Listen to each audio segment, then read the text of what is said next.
Hey, this is a kind of a tutorial, I guess, on all the switches on this. And honestly, I tend to forget because I set it in something that I like, and then yeah, I mean, it'll be up to you to decide what your favorite sound is, but I tend to have a favorite sound and I leave the switches alone once it gets there. So it's set up. These first three are just like a Jaguar switch. Down is on for each of these. So if I push this first one down, that's the neck pickup.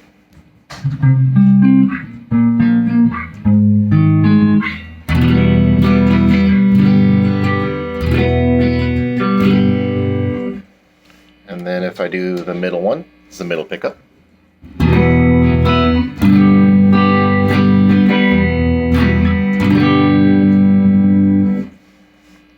And then this third one is the bridge pickup.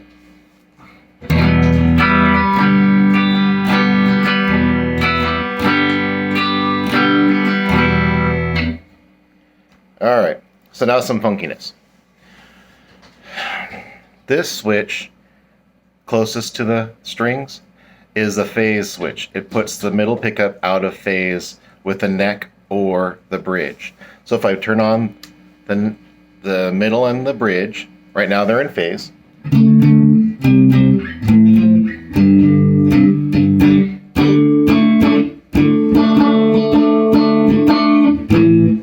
Now if I flip the switch,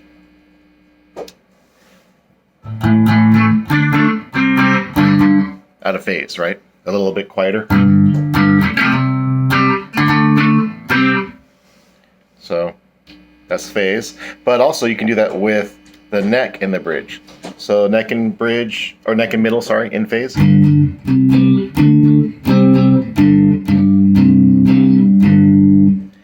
Now I move the phase switch up. So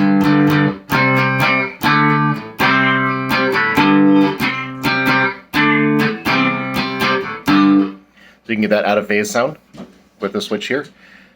Down is the normal positions for both of these switches, as they are now. This up puts it out of phase, so that impacts it. This the lower one, this one, is a series switch just for the middle and the bridge. So if the middle and the bridge are on, and you do the series, as you can tell, it gets a lot louder because now they're in series. Series switch off.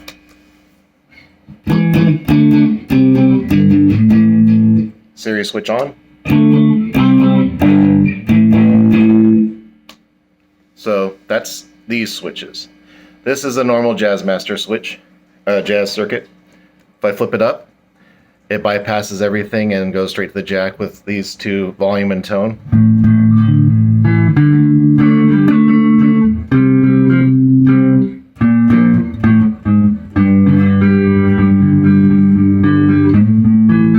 So more bassy, like if I, for example, switch to just the neck pickup.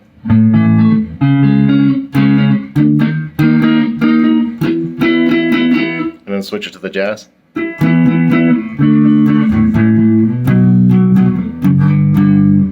So that's pretty normal. Because these only mount faction plates only have the one screw to hold the pieces, these can be kind of sucky to adjust. It's just kind of how it is, and it's caused some of the red paint to scrape off, turning it up and down. But I don't know if you're someone who messes with the volume and the tone that much. What I would do is get it to where you want it. I usually just leave it full up, and then that way you don't have to mess with those and just flip the switch up and down. Okay, so that's the two upper plates. This lower plate is a bass treble cut like a Jaguar has. I don't honestly notice a difference because, I mean, it's the same when I use my Jaguars, but I put it in there just because there's a switch there and I figured I might as well use something. So let's do, maybe if I do series for the middle and the bridge. And now if I flip the switch up, it's supposed to cut some of the sound.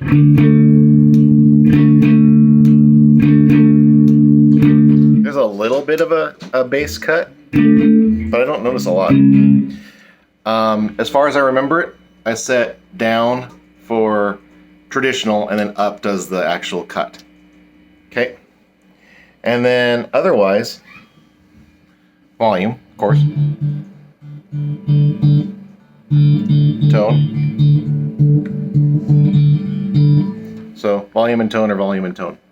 So that's all the things with this guitar. One thing I did notice, I've never used the tremolo on it. I do have the arm for it. The tremolo arm with the faction plate kind of touches the edge of the tremolo hole. And so it can kind of get like stuck. It can kind of catch a little bit. There's two ways to fix it. The easiest, cheapest way would be to file the hole a little bit bigger to give it more freedom. Another option is possibly, this is a Japanese tremolo unit. As you can see, I mean, the string spacing is good, so I didn't mess with it. My Mexican bridge wouldn't fit in it. This part here was too wide to fit through the hole. A US one might fit. I didn't have one to try it out. I usually only use classic player tremolos because I like the screw-in arm. But I did happen to have a Japanese one, and that's what's in it right now with the lock on it. But I do notice that it kind of gets stuck because, as you can see, the tube is a little bit too close to the side here, the edge. So if you use a tremolo a lot, I would be tempted to kind of take it apart and file a little bit there to just give it some freedom of movement, because otherwise it kind of sticks. If you don't use the tremolo that much, like I don't, I just don't use the arm, and it's totally fine. I just use it as a stop tail, and it looks pretty. You can even have the arm sitting in there and just to look pretty. Some other things that you might, if you take it apart, might be kind of surprising. I think it's in the thread where I built it, but I was having an issue in this plate in particular. I don't remember if it was up in here. I know it's in here, where I shielded the entire thing with black shielding paint, conductive shielding paint, to reduce noise. These are noiseless by design. The noise you're hearing is probably because of my computer and other stuff like that, if you're hearing any noise. The shielding, somehow, like these switches were hitting it, and it was causing the signal to completely cut out. And the way I was able to fix it, you know, being a unique thinker, is I put paper towels under this plate in there, and that kept the wires or whatever was hitting the grounding to not touch it. So it's a low cost fix for that problem, and you don't see it at all. I mean, it's in there, it doesn't hurt anything. But if you took it apart and wondered why is there paper towels in there? That's why. It's because when I didn't have the paper towels in there, for some reason something was hitting the shielding and causing it to ground out. Let's see, facts about this guitar in case you didn't read the thread or didn't know. The body was made by, I think his name is Sonic Chris on the forum, but anyway, Texas Toast, one of the builders there, made this body, which I got it from him along with I got it from someone else, I think, and the pickguard came with it too. The plates are all faction plates. They're actually pretty expensive. I had him do the kind of distressed finish because I think it looks cooler. The strap locks, which are dual design strap locks, so you can use them as strap locks or as normal straps, are also kind of a distressed finish. The neck is a Warmoth Mooncaster one with Goto tuners.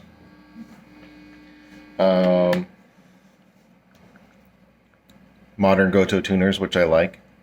Has a mild flame to it. I can't remember what the fretboard material is. It might be Pau Ferro, but it's a nice dark wood. It's pretty. The neck has a nice flame to it. It has a nice kind of flat U shape, which I really like. The bridge the bridge is a Mustang style bridge. As you can see, the spacing is really nice. The E's aren't too close to the edge, and it's dead center, which is one of my personal things I love, is when it's dead center. It is a matte white finish. It kind of looks like chalk that I painted myself. The neck plate, it's a custom neck plate. It's got bloody fingers on it because the name Blood Moon. This is from Scary Stories to Tell in Dark, one of my favorite childhood stories. I had the custom neck plate etched for it. The Waterside logo I made with Blood Moon. I found a font that I liked to work with it. One string tree. I believe it has a Tusk nut. It was a nut that Fender put in, and they usually use Tusk or Irvana or whatever nut. So it's a nice nut. The pickups are custom lace sensor pickups that are, they're gold pickups, which are like single coils as far as their sound. They're actually my favorite lace kind of pickups. I have gold pickups in some of my Strats upstairs, but this one was custom made for somebody with a red cover, which they're not available in red, and they were called the Testarossa set because of their red Ferrari look. I'm going to make sure I pack that box for you. They're mounted to the body like a Jaguar would, because normally these would have a Jaguar pickup in it. So you can see the screws where they're mounted in there. They're screwed to the body. Yeah, that's all the details I could think of for this one. I hope you like it. I really like it. It sounds really good. It's got a lot of different sound options. I mean, with these switches, it gives you lots of different possibilities. The only thing it can't do is, I don't think it only does middle and bridge as series, not neck and middle. But I'm a kind of a bridge humbucker guy anyway.